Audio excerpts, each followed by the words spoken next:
Hello friends, I am Dr. Ankita Singh Chakotia, PhD in Biotechnology. Also, I have qualified CSR and GRF with All India Rank 103.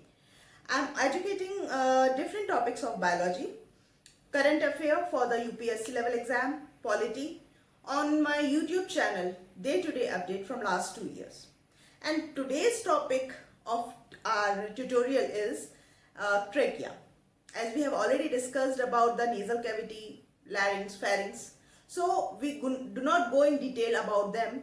We only focus on trachea majorly today. But yes, larynx is also the associated part of this trachea that is present just above to it. So a few things will come about to larynx also in today's lecture. So let's start with the hyoid bone. Hyoid bone that support our tongue. This black structure is not our tongue, it is epiglottis.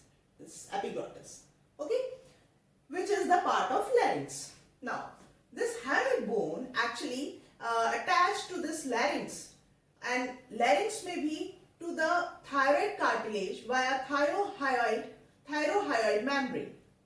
Now, next to thyroid cartilage, we have cricoid cartilage. Although the larynx is mainly made up of cartilage, and there are around 9 cartilages are present.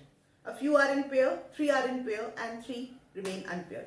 So, cricoid is the cartilage that is present at the lower end of the larynx and just above to the trachea, which is our topic today. Trachea is a structure which is actually appear like a pipe, and its function is to provide airway when we breathe. So, in common language, it is called as windpipe. Okay, windpipe.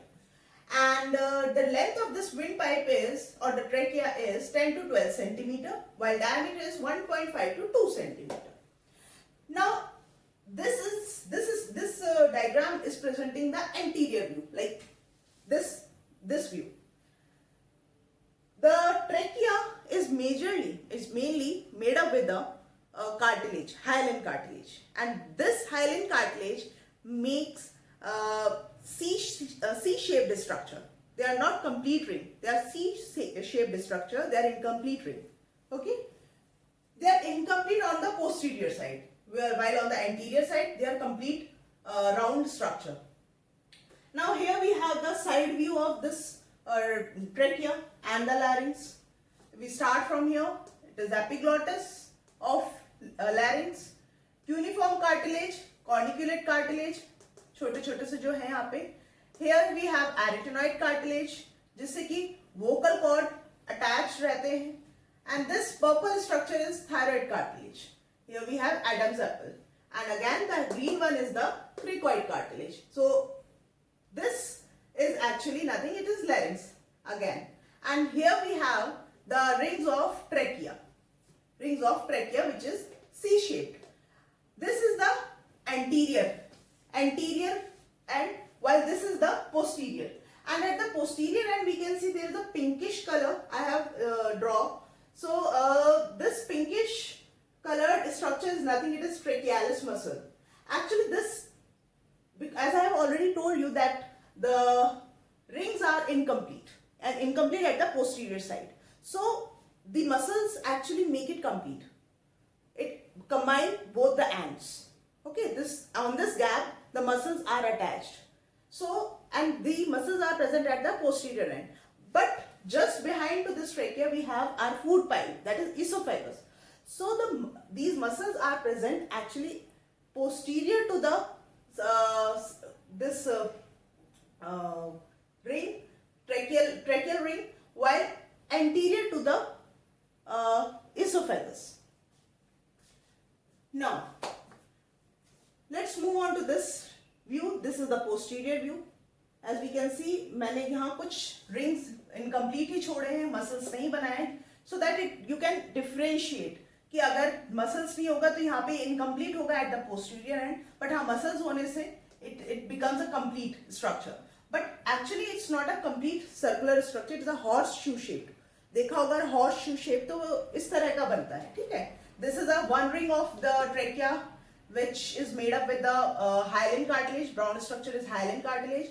This inner one is the lumen of the tracheal ring, while this pink color is the trachealis muscle. Hair-like structure are nothing, they are cilia of pseudostratified columnar epithelia of mucous membrane or mucosa. Now the mucosa, below to mucosa we have submucosa, which is made up with the connective tissue, and in which there is blood vessels, lymphatic vessels are present, and also this is interspersed with the mucous gland, whose function is to release mucus continuously. Now the function of this trachea, because of the presence of specialized structure, that cilia, mucus gland and the blood vessels that traverse this submucosa, is it is able to trap any invader that try to enter into our respiratory system. Second thing, with the help of mucus, because mucus is continuously secreting, it provides a moisture to the internalizing air, the air that we breathe in. So it provides a moisture to that, and because of blood vessels are there, so there is a heat exchange also takes place. So the air that enter in our lungs is get warm. So in this way, the function of immune system, that is trapping any invader, and the heat exchange that have started at the level of this trachea. Now trachea, we talk about the trachea is present at the level of C6 to T4, that is cervical 6th vertebra to 4th thoracic vertebra. अगर हम vertebral column के context में इसकी बात करें तो ये इनके बीच में पाया जाता है. So this is all about the trachea.